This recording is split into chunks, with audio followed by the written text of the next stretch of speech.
अभी मैं अपने स्टूडियो में हूँ। आप सबको बहुत बहुत धन्यवाद।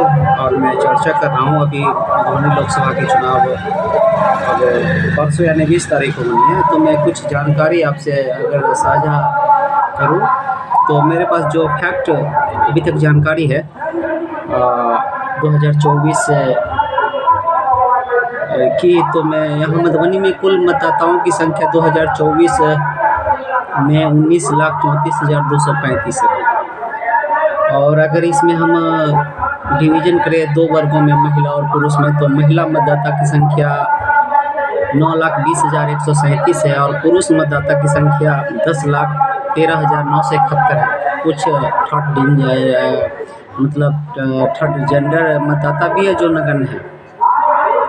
अगर मैं कुछ एक झलक आपको अगर बताऊं मधुबनी लोकसभा के बारे में, तो मधुबनी लोकसभा के बारे में मधुबनी में कुल 6 विधानसभा है, जिसमें 2 विधानसभा आपके दरभंगा से आते हैं, केवटी और जाले, सबको पता ही है।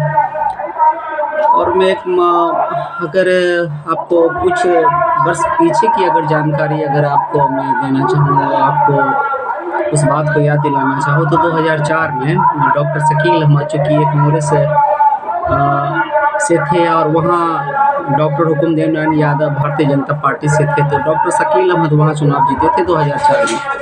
फिर 2009 में डॉक्टर हुकुमदेव नारायण यादव और वो सीट आरजेडी को मिला था, तो वहाँ से डॉक्टर शकील अहमद भी त्रिकोणीय मुकाबले में आया था और सीधा मुकाबला राजद के सिद्दीकी साहब से हुआ था। चूँकि पहली बार मधुबनी लोकसभा के सीट पे राजद के सिद्दीकी साहब आए थे, डॉक्टर अब्दुल बारी सिद्दीकी साहब आए थे, तो त्रिकोणीय मुकाबला में, लेकिन यूँ कहे कि सीधा मुकाबला में डॉक्टर हुकुमदेव नारायण यादव जी ने सिद्दीकी साहब को 2009 में, आपको मैं कुछ जानकारी दे दूं कि 99 से 27 मतों से पराजित किया था राजद के अब्दुल बारी सिद्दीकी को।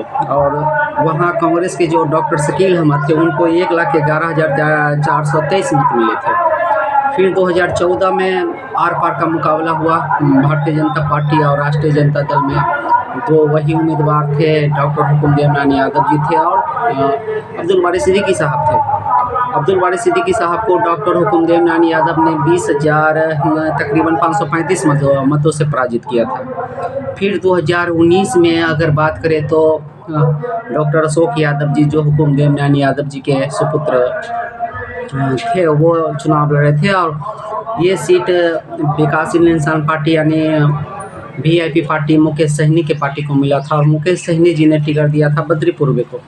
फिर वहाँ भी त्रिकोणीय मुकाबला में डॉक्टर अशोक यादव ने 4 लाख कुछ मतों से, यूँ कहे तो लगभग 5 लाख मतों से डॉक्टर बद्री पूर्वे को हराया था। और त्रिकोणीय मुकाबला में डॉक्टर शकील अहमद को वहाँ भी 1.25 लाख से ऊपर मत प्राप्त हुआ था। और मैं अभी अगर मत की अगर गिनना करूँ 2024 के संदर्भ में, तो ये जानकारी मैं आपको दे दूँ 2024 के संदर्भ में कि मधुबनी लोकसभा में जो तकरीबन 19.5 लाख कुल मत है, तो इस मत में अगर देखें यादव और मुसलमान और निषाद मतों की संख्या भी अच्छी खासी मधुबनी लोकसभा में मानी जाती है। तकरीबन 10% वोट निषादों का है। जो वीआईपी पार्टी से जो गठबंधन है महागठबंधन के, तो तकरीबन 2 लाख वोट उनके होते हैं और 4.5 लाख वोट यहाँ मुसलमानों के मधुबनी लोकसभा क्षेत्र में। इसके बाद यादव मतों की अगर गिनती करी तो अप्रॉक्स 2 लाख के लगभग यादव मत भी यहाँ मधुबनी लोकसभा क्षेत्र में है। तो आप यहाँ कह सकते हैं कि 4.5, 6.5 और 8.5 लाख मत पे जो है फातमी जी एकदम तरोताज़ा नज़र आते हैं। 6.5 लाख मतों पे तो उनका हक बनता है कुल मिला के महागठबंधन में। फिर अगर हम लेफ्ट की बात करें जिसमें 3 पार्टियां हैं, माले है, सीपीएम है, सीपीआई है, तो उनका तो एक ज़माने में उनका तो आधार वोट 1.25 लाख रहा करता था। लेकिन अगर उसके भी मत को अगर देख ले, तकरीबन 85,000 मत पूरे मधुबनी लोकसभा में अगर उनको मिला दे तो 9 लाख वोट एक छत्र राज अभी तक जैसा कि अनुमान है फातमी जी का लगता है। उधर अगर देखिए अति पिछड़ा वोटों में अगर कुछ टूट की है, अगर कुछ फॉरवर्ड वोट में कुछ होते हैं, जैसा कि समस्या है रोजगार, बेरोजगारी की समस्या है, महंगाई की समस्या है, गृहिणी की समस्या है, युवाओं की समस्या है, किसानों की समस्या है। यहाँ तो समस्या ही है। और सरकार के खिलाफ जो एक कैंपेन चल रही है भारत के हर जगह पे, मधुबनी लोकसभा में भी ये सत्ता के खिलाफ जो लहर चल रही है उसका कितना लाभ मिलता है।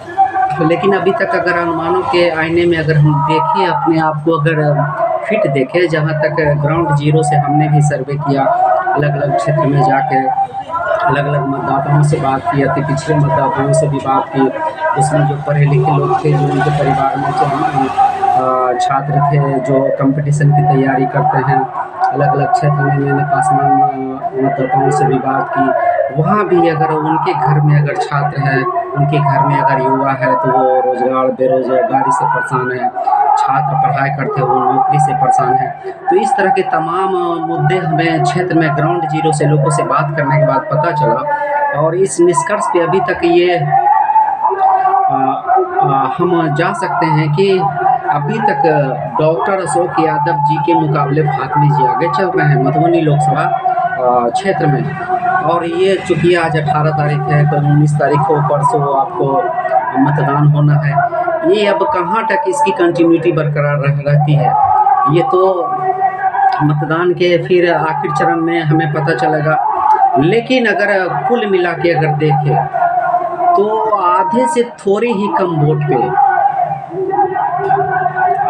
आधे से थोड़े ही कम वोट फातमी जी के पास है। अगर कुल मिला के देखें, अगर कंक्लूजन, अगर निष्कर्ष अगर निकाले, अगर अप्रॉक्स अगर निकाले, तो 8 साढ़े 8 लाख मत तो फातमी जी के अपने हैं। महागठबंधन के मत है, जिसमें उसका मुसलमान है, जिसमें उसका यादव मत है, इसके बाद उसका निषाद मत है, इसके बाद लेफ्ट के जो मत है, ये मत मिला के अगर देखें तो साढ़े 19 लाख कुल वोटरों में से साढ़े 8 लाख के लगभग इनके पक्ष में वोटर है।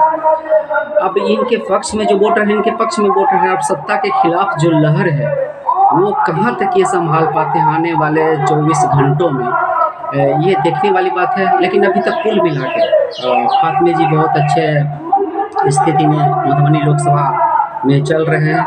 और जैसा कि अभी आपको ये जानकारी भी है कि जब मैं वीडियो शूट कर रहा हूँ अपने स्टूडियो में, तो हमारे बगल में उच्च विद्यालय नास क्लिनिका में अब से कुछ ही देर बाद तेजस्वी जी आने वाले हैं। अब इसका असर तो पड़ेगा, खास करके अगर यादव के वोट में बिखराव नहीं होता।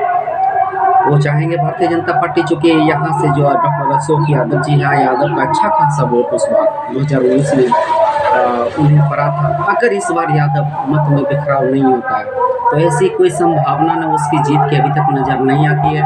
फिलहाल मैं इस चर्चा के साथ मैं चर्चा को विराम देना चाहूँगा और अपने स्टूडियो से DM मोहन जी, इसको आप लाइक कीजिए। हमारे चैनल का नाम है DM मोहन जी, इसको लाइक कीजिए, आप सब्सक्राइब कीजिए, आप इसको अपना प्यार दीजिए आप। मैं इसके साथ ही आप सबको बहुत बहुत धन्यवाद के साथ मैं चर्चा को समाप्त करता हूँ।